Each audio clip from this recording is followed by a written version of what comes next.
The Predictive Forward Collision Warning System uses a sensor in the front of the vehicle to analyze the speed and distance to the vehicle directly ahead, as well as a vehicle traveling in front of that one. The Predictive Forward Collision Warning System operates at speeds above approximately 3 miles per hour. If a risk of a forward collision is detected, the system provides a warning to the driver by flashing the Vehicle Ahead Detection Indicator with an audible warning.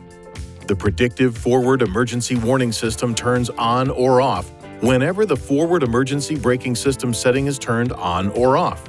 Perform the following steps to turn the system on or off. Press the menu button on the control panel.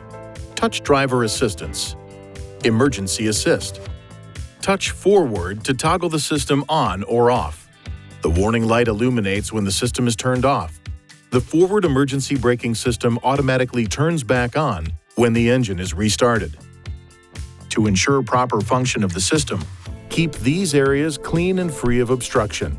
If any of these areas are blocked, this indicator and/or this warning message may be displayed. The indicator will flash when only the camera is blocked.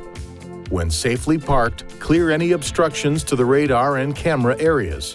If the problem persists after clearing any obstructions, it is recommended you visit an INFINITI retailer for service. Please see your owner's manual for important safety information, system limitations, and additional operating and feature information.